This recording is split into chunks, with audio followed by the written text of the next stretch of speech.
ونعوذ بالله من شرور أنفسنا ومن سيئات أعمالنا من يهده الله فلا مضل له ومن يضلل فلا هادي له وأشهد أن لا إله إلا الله وحده لا شريك له وأشهد أن محمدا عبده ورسوله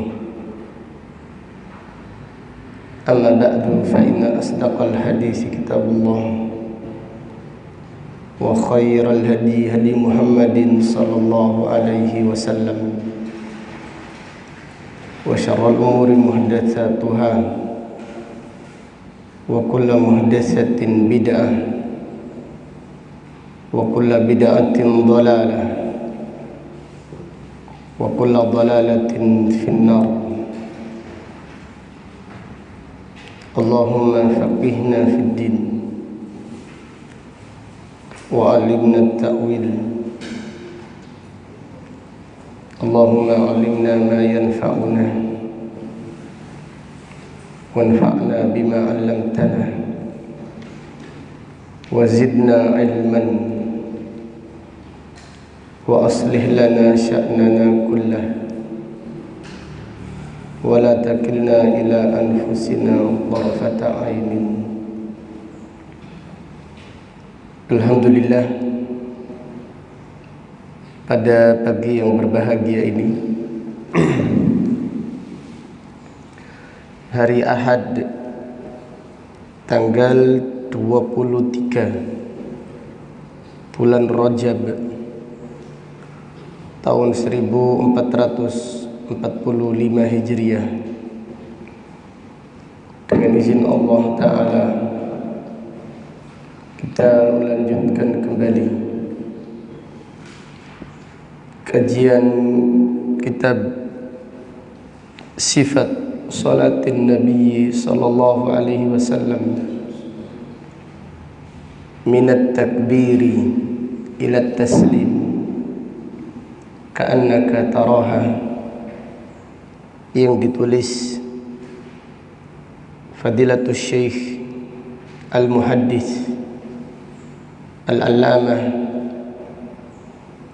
Muhammad Nasiruddin Al-Albani rahimahullahu ta'ala rahmatan wasi'ah.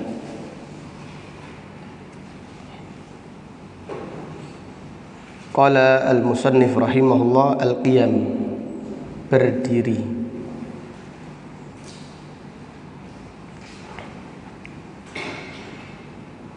Bab ini menjelaskan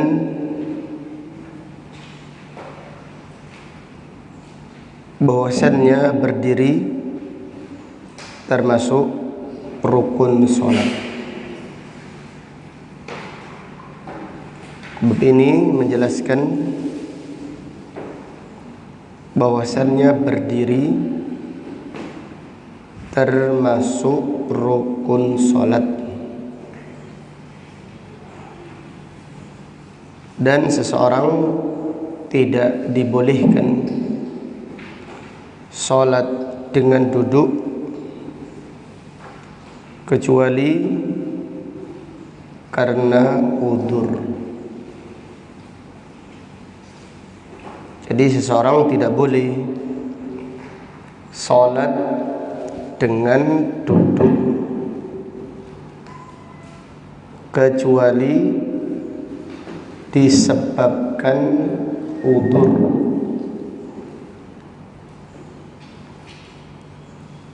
Penulis berkata, wa kana sallallahu alaihi wasallam yaqifu fiha qa'iman. Nabi sallallahu alaihi wasallam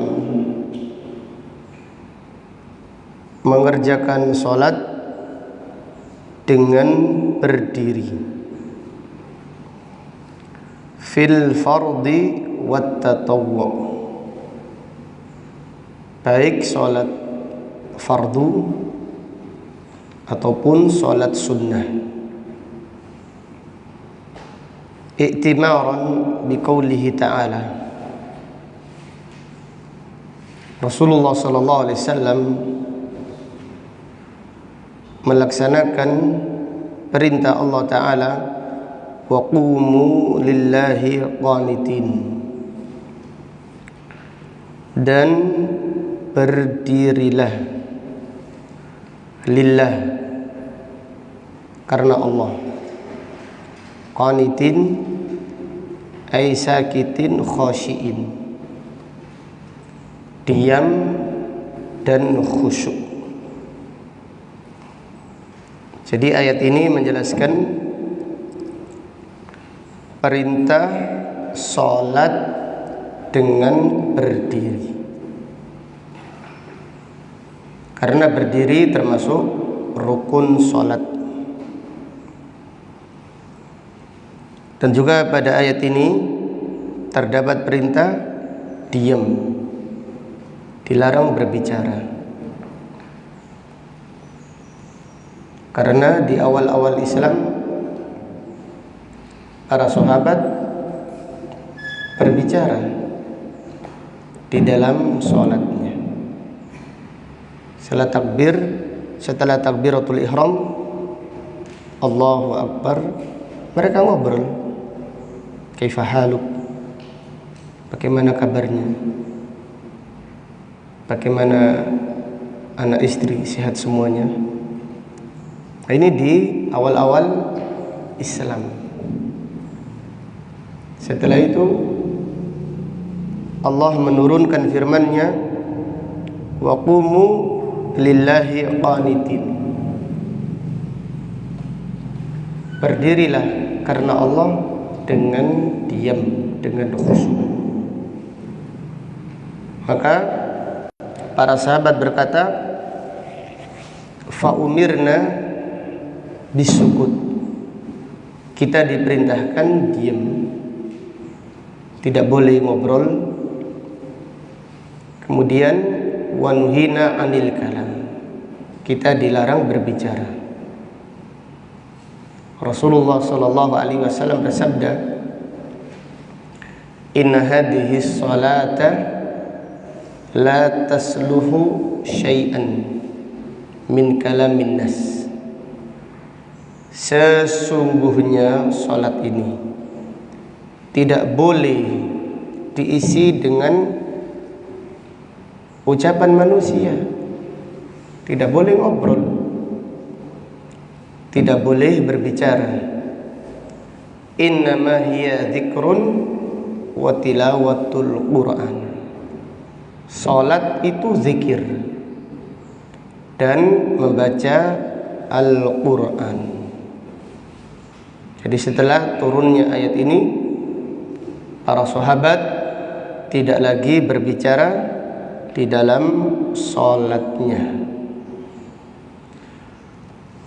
Kemudian, jadi intinya sisi pendalilan, Rasulullah SAW sholat dengan berdiri, baik sholat fardu ataupun sholat sunnah. Dan berdiri itu ibadah yang sangat agung, karena manusia akan melewati dua tahapan berdiri. Yang pertama, berdiri di dunia. Kemudian yang kedua, berdiri di hadapan Allah di padang mahsyar. Maka siapa yang bagus berdirinya di tahapan yang pertama, dia akan selamat di berdirinya di tahapan yang kedua. Jadi manusia akan melewati dua al-qiyam. Yang pertama, qiyam fid dunya. Qiyam fid dunya itu dengan sholat. Maka apabila kita sholat, sholatlah dengan penuh kekhusyuan, bukan sekedar setor wajah. Salatlah dengan hati, dengan khusyuk, bukan dengan badan saja. Jadi salat mintalah dengan permintaan yang banyak. Minta istiqomah, minta salat bisa mencegah perbuatan keji dan mungkar, minta husnul khatimah. Kemudian minta apa lagi? Minta surga, minta bisa menjawab pertanyaan malaikat mungkar dan nakir. Di salat, ibadah yang paling agung adalah salat. Karena kita nanti akan berdiri di hadapan Allah. Supaya kita selamat di berdiri kita yang kedua, hendaklah kita maksimal di berdiri kita yang pertama. Maka perbaikilah salat kita. Dan Allah berfirman, wa qumu lillah, berdirilah karena Allah. Karena Allah ini yaqtadi al-ikhlas, mengharuskan ikhlas. Karena Allah mendorong seseorang berdirinya ini dengan mahabbah, dengan rasa cinta. Dan juga karena Allah berdiri dengan al-khauf. Karena Allah berdiri dengan ar-raja, dengan harapan. Demikian. Jadi seorang apabila menghadirkan a'malul qulub, amalan-amalan hati, maka dia akan merasakan lezatnya ibadah. Jadi dari mana manisnya iman, dari mana lezatnya ibadah didapatkan? Lezatnya ibadah didapatkan dengan memperhatikan amalan hati. Kalau kita ngaji, contohnya kita menghadiri majelis taklim, kemudian amalan hati kita sedikit, kita akan capek, kita terbebani, kita memerangi kelelahan diri. Tapi kalau amalan hati ini penuh, kita berada di majelis taklim, amalan hati ini penuh, kita akan merasakan lezatnya majelis taklim.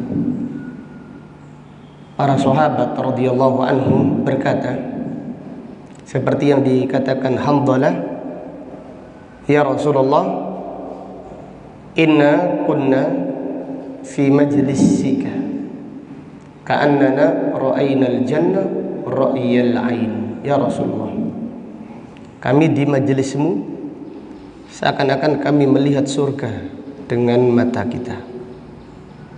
Ini ibadahnya orang yang kuat imannya, penuh menghadirkan amalan hatinya, maka dia akan merasakan lezatnya ketaatan, merasakan manisnya mendekatkan diri kepada Allah Subhanahu wa ta'ala. Kemudian kita lanjutkan, wa amma fis safar, adapun ketika safar, fakana yusalli ala rahilatihi an-nafilah. Ketika safar, Rasulullah sallallahu alaihi wasallam salat sunnah di atas kendaraannya. Jadi salat sunnah di atas kendaraan itu sunnah. Dan salat yang dibolehkan di atas kendaraan pada asalnya hanya salat sunnah. Kalau salat fardu harus turun, karena berdiri termasuk rukun salat. Kemudian wasanna li ummatihi an yusallu fil khawfi syadid ala aqdamihim aw rukbana kama taqaddam. Rasulullah sallallahu alaihi wasallam mensunnahkan untuk umatnya salat dalam keadaan ketakutan yang sangat hebat, dalam keadaan genting, dengan sholat berjalan kaki atau lari atau di atas kendaraan, sebagaimana yang sudah disebutkan. Wadzalika qauluhu ta'ala, dan itulah makna firman Allah Ta'ala, hafidhu ala sholawati was sholatil wusta, jagalah sholat 5 waktu, was sholatil wusta, dan jagalah sholat yang terbaik, itu sholat asar. Jadi sholat 5 waktu yang terbaik adalah sholat asar. Jagalah sholat 5 waktu dan jagalah sholat al-wusta, artinya sholat al-fudla, sholat yang terbaik, yaitu sholat asar. Wa qumu lillahi qanitin, dan berdirilah di dalam sholat lillah, karena Allah. Karena Allah itu sungguh-sungguh, bukan malas-malasan. Karena Allah itu ikhlas, bukan pamrih. Karena Allah itu dengan kecintaan, bukan dengan beban dan kekecewaan. Wa qumu lillah, karena Allah itu dengan rasa takut, bukan dengan meremehkan. Dan karena Allah itu penuh harapan, bukan putus asa. Wa qumu lillahi qanitin, yaitu khasyiin, dengan khusyuk, diam, jangan berbicara. Fa in khiftum farijalan aw rubbana, apabila kalian dalam keadaan ketakutan, maka salatlah dengan berjalan kaki atau naik kendaraan. Ini adalah salat ketika perang berkecamuk.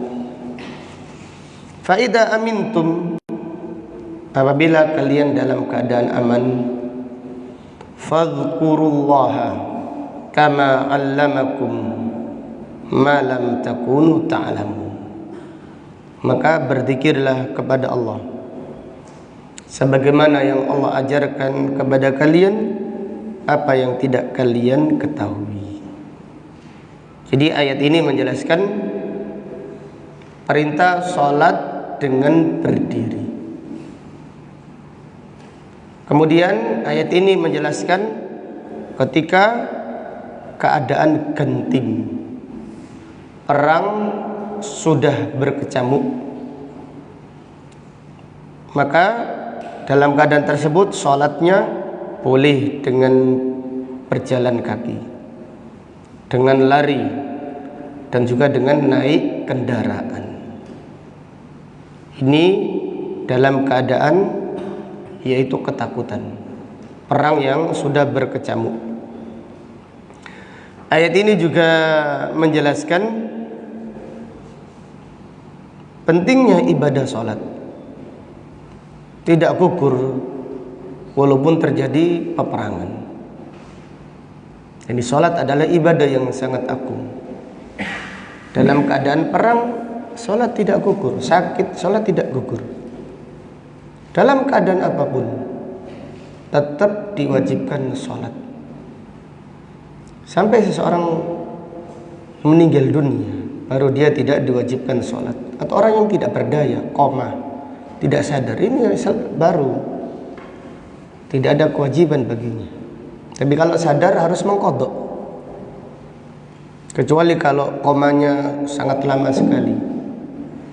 Tapi kalau komanya hanya beberapa hari, tetap ketika dia sadar harus mengqadha sholat-sholat yang ditinggalkannya. Kemudian ayat ini menjelaskan sholat yang terbaik adalah sholat asar. Dalam hadis riwayat Imam Bukhari, Rasulullah sallallahu alaihi wasallam bersabda,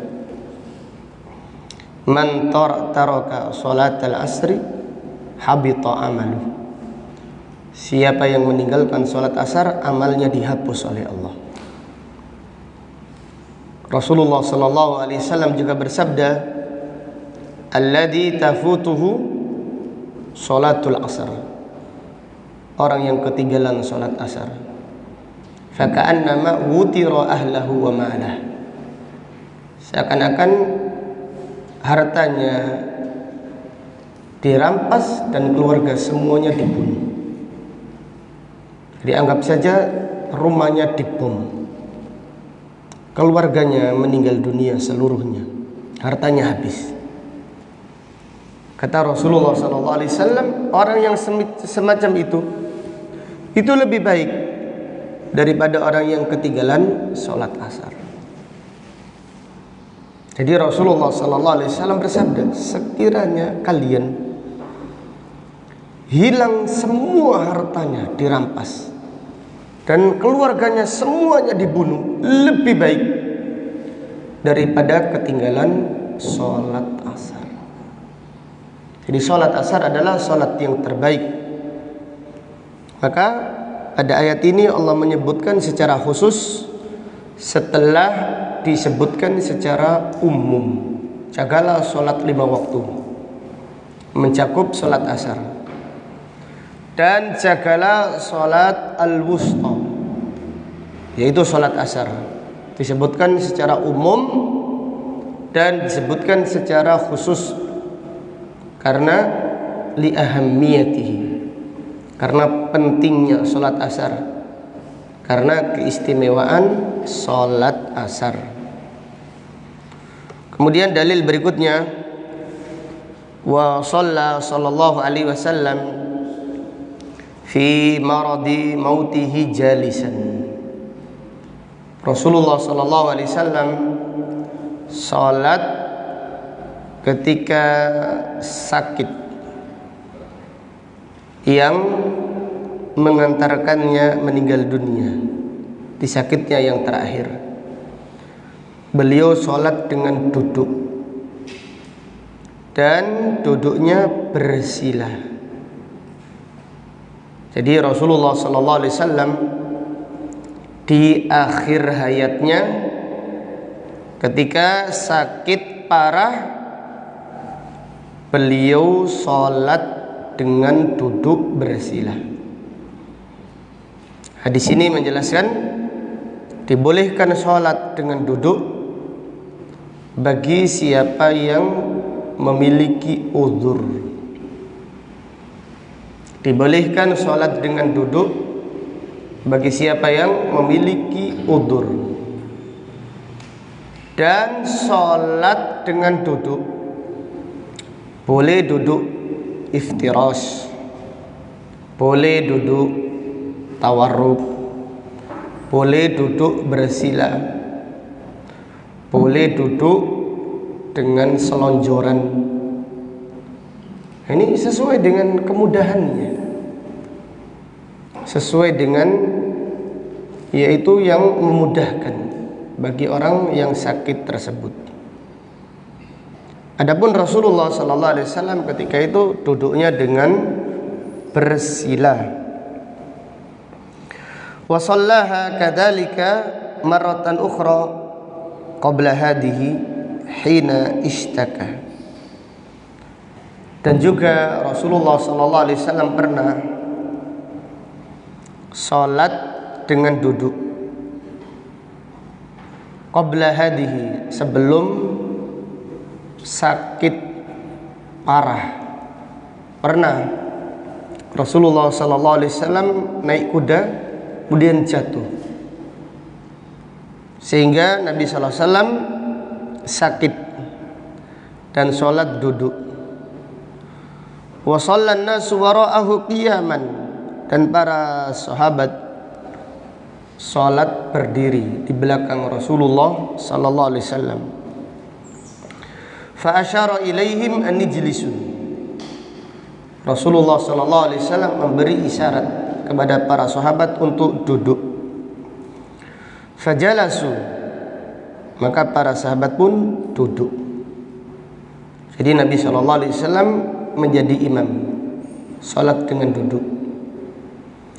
Para sahabat menjadi makmum, juga salat duduk. Falamman sarafa qala, ketika selesai salat, Rasulullah SAW bersabda, in kittum anifan lataf'aluna fi'la farisa warum.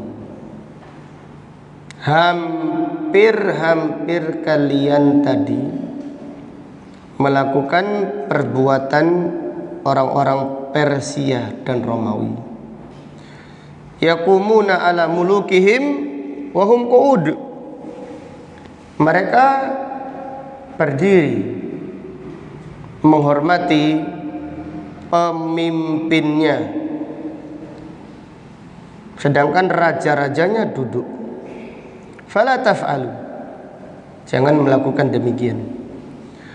Innama ju'ilal imamu liyutamma bih, sesungguhnya dijadikan imam untuk diikuti.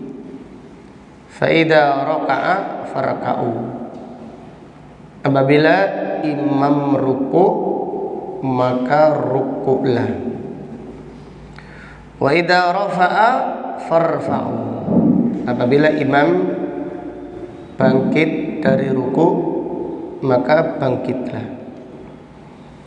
Wa idza shalla jalisan fasallu julusan ajma'un, apabila imam salat dengan berdiri maka salatlah kalian semua dengan berdiri.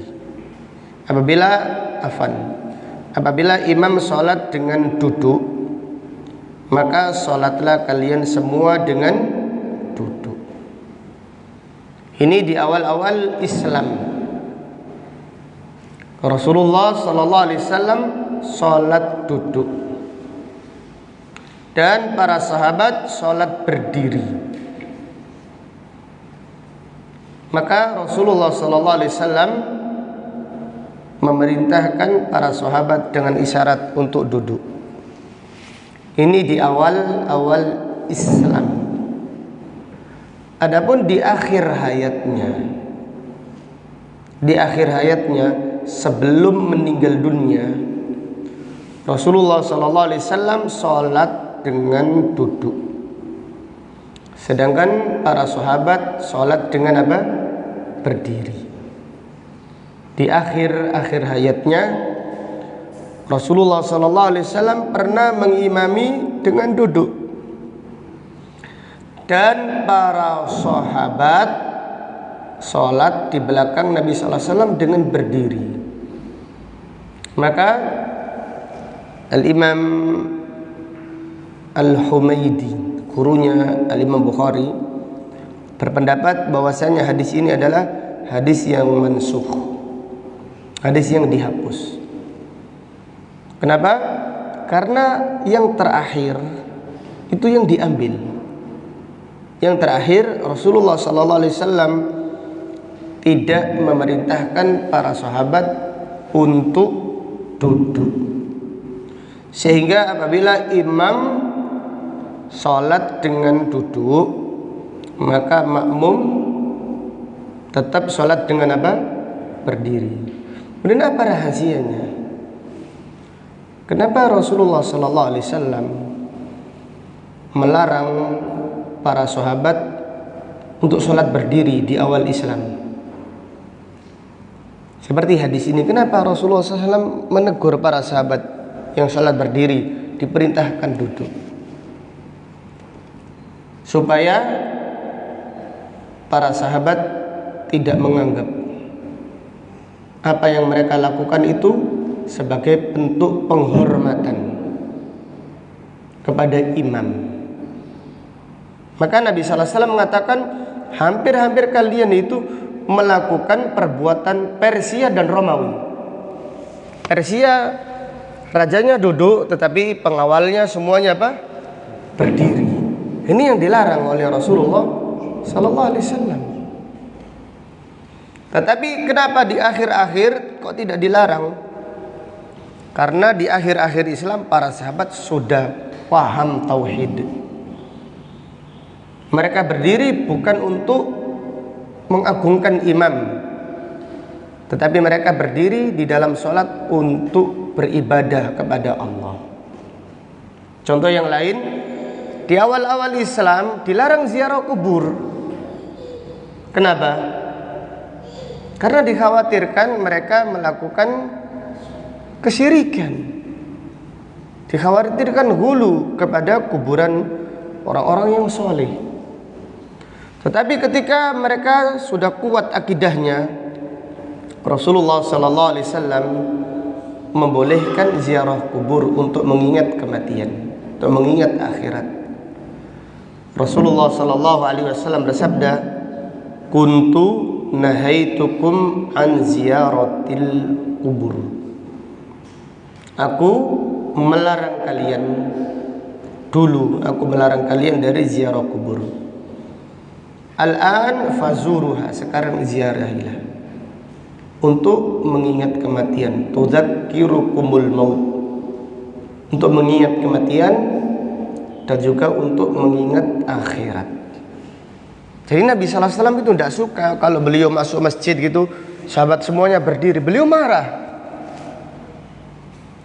Beliau memerintahkan sahabat duduk. Nabi sallallahu alaihi wasallam bersabda, "Man ahabba an yutamassala lahun nasu qiyaman falyatabawwa maq'adahu minan nar." Siapa yang suka dihormati dengan berdiri, maka hendaklah dia siap-siap tempat duduknya di neraka. Jadi apabila kita masuk, naudzubillah, ada orang masuk, kemudian yang di masjid duduk, tidak berdiri, lalu orang tersebut marah, ini orang yang diancam siksa neraka. Atau kalau dia masuk masjid semuanya berdiri, dia senang, wah saya orang terhormat. Ini yang dilarang oleh Rasulullah sallallahu alaihi wasallam. Maka di awal-awal Islam beliau memerintahkan para sahabat duduk, supaya tidak ada anggapan duduknya itu takdim kepada imam. Tetapi di akhir-akhir Islam tidak dilarang, karena para sahabat sudah kuat tauhidnya, sudah faham berdirinya ini karena perintah sholat, bukan karena menghormati seseorang. Jelas ya? Demikian kesimpulannya, apabila imam sholat dengan duduk, maka wallahu alam, para ulama pun khilaf. Apabila imam sholat duduk, maka makmum sholat apa? Berdiri atau duduk? Berdiri, karena berdiri termasuk rukun sholat. Karena imamnya tidak mampu, sedangkan makmumnya apa? Mampu. Imamnya udzur, sedangkan makmumnya sehat walafiat, maka makmum tetap sholat dengan berdiri. Wallahu a'lam. Bab berikutnya,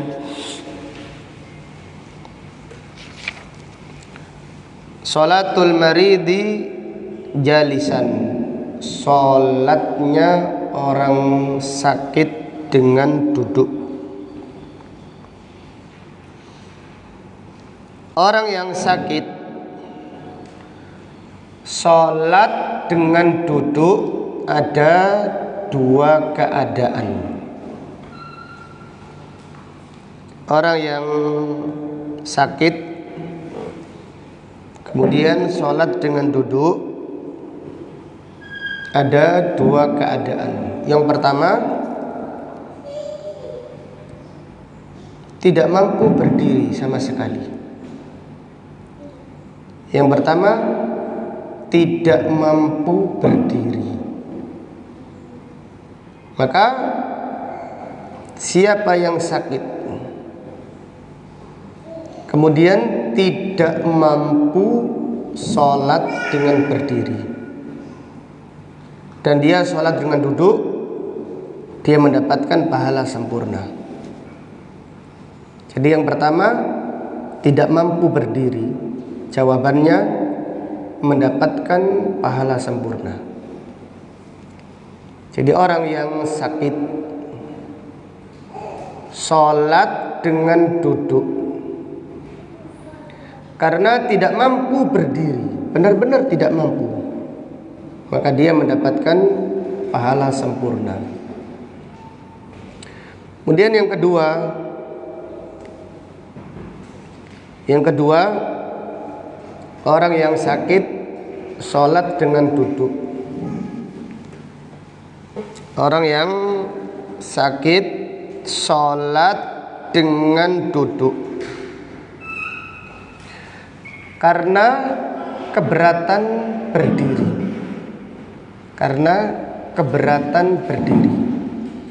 Artinya dia sebenarnya mampu, tapi susah berdirinya.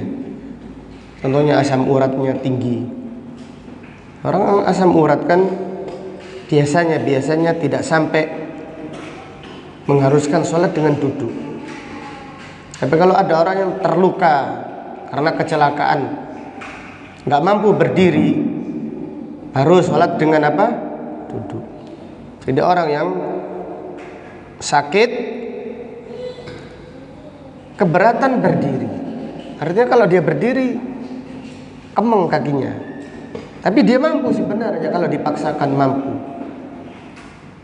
Apabila dia sholat duduk, maka dia mendapatkan pahala setengah. Jadi yang kedua, mendapatkan setengah pahala. Jadi orang yang sakit sholat dengan duduk ada dua keadaan. Yang pertama, tidak mampu berdiri sama sekali, maka dia mendapatkan pahala sempurna. Yang kedua, mampu berdiri tetapi keberatan. Dia kesulitan berdiri tapi mampu. Kalau dipaksa dia mampu, bisa. Apabila sholat dengan duduk, maka dia mendapatkan setengah pahala. Kita baca hadisnya. Adapun orang yang mendapatkan pahala sempurna, Rasulullah sallallahu alaihi wasallam bersabda dalam hadis Bukhari dan Muslim, "Idza maridal 'abdu aw safara, kutiba lahu mithla ma kana ya'malu muqiman sahiha." Apabila seorang hamba sedang safar atau sakit, maka dicatat pahala baginya seperti amal dalam keadaan mukim dan sehat. Apabila seorang safar, otomatis dia tidak sholat qobliyah ba'diyah, tapi dia dicatat pahala seperti kebiasaannya di saat mukim. Demikian pula orang yang sakit, biasanya sholat berjamaah, biasanya sholat berdiri, tapi karena sakitnya parah, maka dia tidak bisa berdiri. Apabila dia sholat dengan duduk, tetap dicatat pahala sempurna. Tapi siapa yang sakitnya ringan dan dia keberatan untuk berdiri, tapi dia mampu, maka dia mendapatkan setengah pahala orang yang berdiri. Qala Imran ibnu Husain radhiyallahu anhuma, kanat li bawasir. Imran berkata, aku memiliki penyakit basir, ya, wasir. Fasa'altu Rasulullah sallallahu alaihi wasallam. Aku bertanya kepada Rasulullah sallallahu alaihi wasallam, "Ya Rasul, aku ini kena wasir. Bagaimana sholatku?" Otomatis orang ini sakit. Imran ini sakit, tetapi Rasulullah sallallahu alaihi wasallam tetap bersabda, "Shalli qa'iman." Salatlah berdiri. Fa illam tastati' fa qa'idan. Jika engkau tidak mampu, barulah salat dengan apa? Duduk. Fa illam tastati' fa 'ala janbin.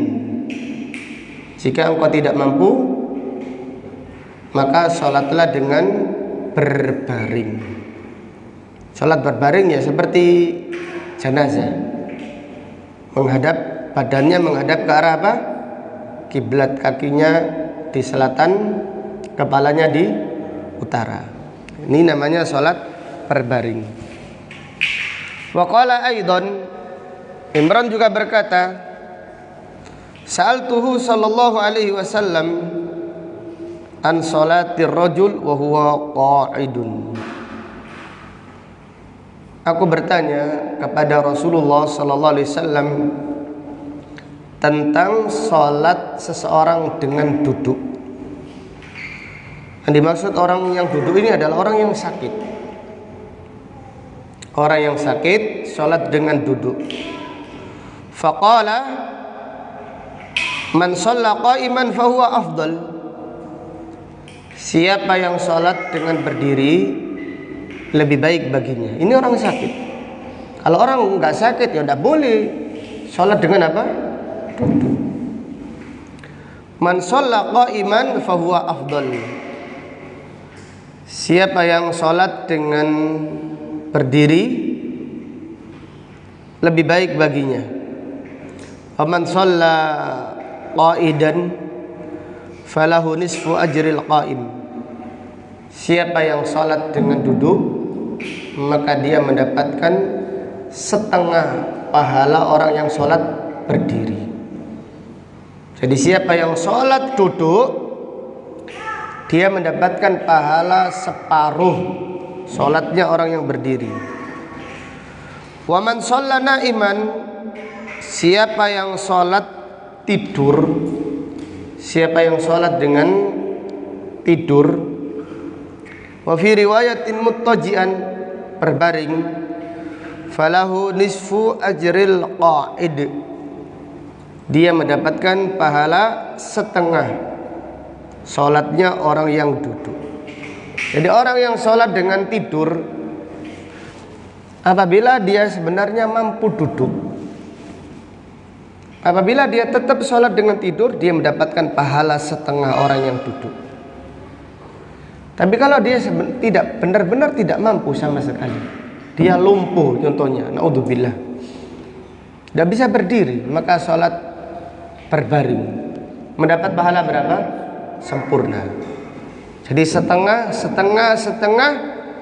maksudnya apabila sebenarnya mampu, tetapi dia kesulitan, sehingga salat duduk atau salat berbaring, maka dia mendapatkan pahala setengahnya. Kemudian penulis berkata, wal muradu bihi al marid, yang dimaksud hadis ini adalah orang yang sakit. Faqala Anas, kemudian dalil berikutnya, Anas ibnu Malik radhiyallahu anhu berkata, kharaja Rasulullah sallallahu alaihi wasallam ala nasin wa hum yusalluna qu'udan min maradin. Rasulullah sallallahu alaihi wasallam keluar ke masjid menemui para sahabat yang salat dengan duduk karena sakit. Jadi para sahabat sakit tetapi tetap salat sunnah, tapi mereka mengerjakannya dengan duduk. Faqala inna salatal qa'id ala nisfi min salatil qa'im. Rasulullah sallallahu alaihi wasallam bersabda, salat dengan duduk pahalanya setengah dari orang yang salat berdiri. Di salat dengan duduk pahalanya setengah dibandingkan orang yang sholat berdiri. Kemudian Wa ada sallallahu alaihi wasallam maridan fara'ahu yusalli ala wisadah. Rasulullah sallallahu alaihi wasallam menjenguk orang yang sakit salat di atas bantal. Jadi supaya sujudnya ini tidak berat, sehingga di bagian kepalanya dikasih bantal untuk meringankan sujudnya. Fa akhadaha farama biha.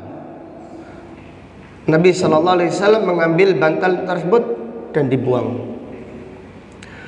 Fa akhadha udan liyusalli alaihi. Lalu sahabat tersebut mengambil kayu, diletakkan di depannya untuk dijadikan tempat sujud, supaya tidak terlalu ke bawah karena kepalanya sakit. Fa akhadahu bihi farama. Fa akhadahu farama bi. Rasulullah sallallahu alaihi wasallam mengambilnya dan membuangnya.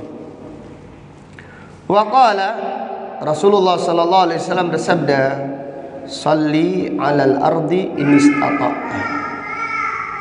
Salatlah di atas tanah jika engkau mampu. Wa illa fa'aumi ima'an. Kalau tidak bisa salat sempurna, gantilah dengan isyarat kepala. Waj'al sujudaka akhfadha min ruku'ika. Jadikanlah sujudmu lebih rendah daripada rukukmu.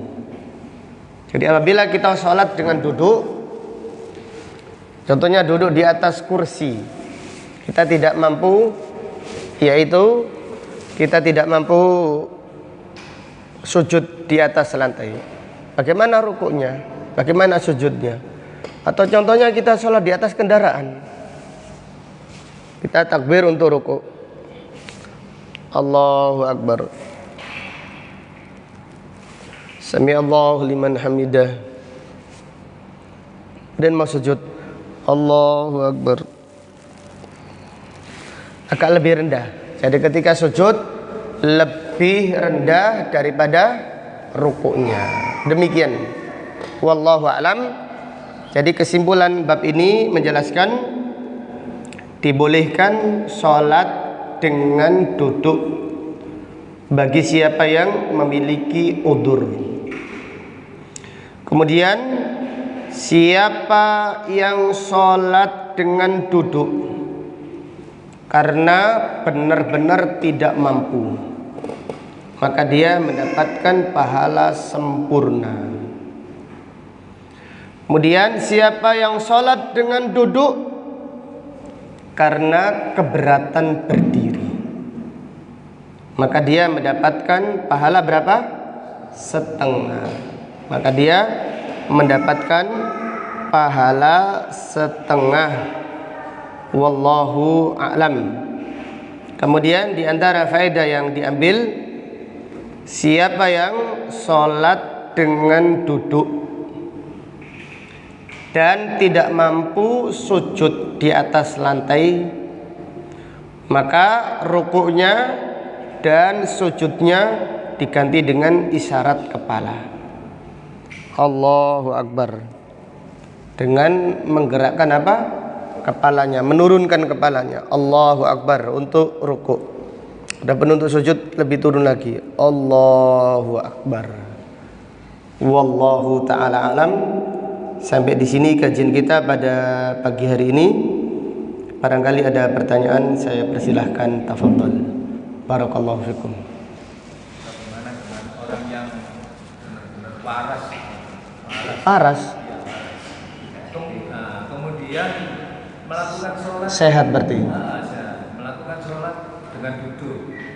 Kemudian kenapa kamu waras sholat dengan duduk? Katanya cari pahala separuh. Itu gimana? Iya. Orang yang waras ini berarti. Sehat ini. Orang yang sehat sholat dengan duduk karena ingin mendapatkan pahala separuh. Tidak ada dalilnya. sholat dengan duduk bagi orang yang nggak mampu, keberatan atau kecapean. Sekiranya dia sholatnya panjang, kecapean, tidak apa-apa. Tetapi pahalanya apa? Setengah. Jadi sholat dengan duduk ini bagi orang yang sholat sunnah dibolehkan ketika di atas kendaraan. Adapun sholat sunnah dengan duduk, hukum asalnya tidak boleh. Kalau dengan sengaja berarti dia menyelisih sunnah, dia melanggar perintah Allah Subhanahu wa taala. Allah berfirman, wa qumu lillahi qanitin. Allah yang memerintahkan kita untuk sholat dengan berdiri. Maka berdiri itu bukan anjuran sholat, bukan. Bahkan bukan wajibnya sholat, tetapi rukun sholat. Berdiri itu rukunnya sholat. Sehingga tidak boleh sholat duduk kecuali karena apa? Udzur. Walau sholat sunnah iya. Kalau orang itu kecapean, kelelahan, berarti dia memiliki udzur. Contohnya qiyamul lail yang panjang. Ada orang yang sholat dengan duduk tafadhol, tapi dia mendapatkan pahala setengah. Tapi kalau dia tidak ada udzur, sehat walafiat, gak apa-apa, saya ingin setengah. Ini orang yang wallahu a'lam, orang yang tidak benar juga. Orang yang tidak benar, dia sempurna kok malah melanggar perintah. Jadi harus kita dudukkan masalahnya. Jangan dilihat dari pahalanya. Lihatlah sholat berdiri ini rukun atau anjuran gitu. Jadi lihatlah sholat dengan berdiri itu perintah Allah, perintah yang wajib atau perintah yang sifatnya anjuran saja. Maka apabila kita membaca dalilnya, kita mengetahui sholat dengan berdiri itu perintahnya wajib, bahkan termasuk rukun sholat. Wallahu a'lam. Ada yang lain? Monggo Mas Miftah. Orang ini mampu sholat semua gerakan dan tapi ketika duduk pada akhir dia tidak mampu untuk melakukan akhir-akhir, tapi tetap duduk seperti yang awal. Itu gimana Ustaz? Iya. Jadi ada orang yang mampu sholat dengan sempurna kecuali duduk tawarruk. Iya, dia tidak mampu. Nah, tidak mampunya ini karena karena keberatan. Ya, karena keberatan. Sebenarnya kalau dia memaksa bisa, atau karena benar-benar tidak mampu. Kalau benar-benar tidak mampu, maka dia mendapatkan pahala sempurna.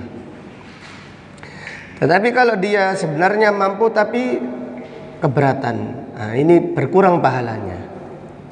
Berkurang tapi nggak ada kalimat setengah. Kalimat setengah itu harus ada dalilnya. Jadi siapa yang benar-benar tidak mampu duduk tawarruk, karena benar-benar tidak mampu, maka insya Allah dia dapat pahala apa? Sempurna. Tapi siapa yang mampu tetapi agak susah. Ya, agak susah. Dan mengganggu jamaah sebelah. Oh, iya, ya mudah-mudahan dapat pahala yang sempurna, mudah-mudahan. Hanya Allah yang Maha tahu, wallahu a'lam. Jadi ukurannya, jadi kalau mungkin sholat fardu, kalau sholat sunnah bagaimana? Kan kadang kita ganggu sholat sunnah. Kita berusaha itu, atau kalau kita benar-benar tidak mampu. Kalau kita benar-benar tidak mampu, berarti dapat pahala sempurna. Tapi sebenarnya mampu tapi susah, keberatan. Tapi kalau dipaksakan bisa. Nah, ini yang mengurangi pahala. Seperti itu. Wallahu a'lam. Seperti sahabat yang sholat dengan duduk pada hadis ini, mereka udurnya sakit. Mampu berdiri tapi keberatan. Tetapi mereka tetap sholat dengan duduk. Maka Rasulullah SAW mengingatkan, kalian dapat pahala berapa tadi? Setengah. Wallahu a'lam. Jadi kita ada orang yang benar-benar tidak mampu, maka semoga dapat pahala sempurna. Allah berfirman, la yukallifullahu nafsan illa wus'aha. Ada yang lain? Mengenai tempat sujud yang bikin empuk tadi. Nah, ini kebanyakan sekarang ini ada masjid-masjid itu bagaimana sih supaya nyaman sujud sehingga karpetnya itu ditebalin, ditambahi boni biasanya di bawahnya. Iya. Jadi pertanyaan sujud di atas karpet yang empuk boleh atau enggak? Bunda masalah insya Allah. Tapi ya enggak tahu ini hidungnya nempel atau enggak gitu loh, ngambang gitu ya. Tapi yang dimaksud hadis ini, sahabat ini meletakkan bantal supaya kalau dia sujud tidak merunduk gitu loh. Ini yang dilarang. Adapun sholat di atas karpet insya Allah tidak mengapa. Sholat di atas karpet tidak mengapa, karena Rasulullah SAW pernah sholat di atas tikar, dan beliau pernah sholat di atas ranjang, di atas tempat tidurnya. Tetapi tempat tidurnya Rasulullah SAW tidak seperti sekarang gitu loh. Tidak seperti tempat tidur kita. Tempat tidur beliau dari pelepah apa? Dari pelepah ya, bukan pelepah apa? Daun kurma.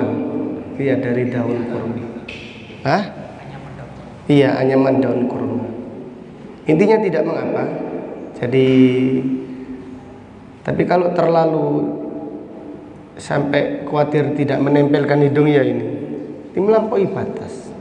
Subhanallah. Jadi hidung ini kan beribadah juga. Ketika sujud, hidung kita ini ikut beribadah, tunduk, tadarruk kepada Allah Subhanahu wa ta'ala. Tapi insya Allah tidak mengapa, insya Allah. Wallahu a'lam. Ada yang lain? Cukup ya? Baik, kalau tidak ada pertanyaan, kita cukupkan pengajian pada pagi ini. Insya Allah akan kita lanjutkan pada pengajian yang berikutnya. Syukron kasiron, terima kasih banyak atas kehadiran teman-teman semuanya. Jazakumullahu khairan wa barakallahu fikum. Semoga Allah menerima amal kita. Semoga Allah mengampuni dosa-dosa kita. Semoga Allah memperbaiki niat kita, hati kita dan amal kita. Semoga Allah memudahkan kita istiqamah di atas tauhid dan di atas sunnah, serta di atas manhaj salaf sampai akhir hayat kita. Semoga Allah mewafatkan kita dalam keadaan husnul khatimah. Semoga Allah menjadikan ucapan kita yang terakhir dari dunia ini mengucapkan kalimat la ilaha illallah. Amin ya rabbal alamin. Subhanaka Allahumma wa bihamdika asyhadu an la ilaha illa anta astaghfiruka wa atubu ilaik. Wa sallallahu ala nabiyyina Muhammad wa ala alihi wa sahbihi wa sallama taslima walhamdulillahi rabbil alamin. Assalamualaikum warahmatullahi wabarakatuh.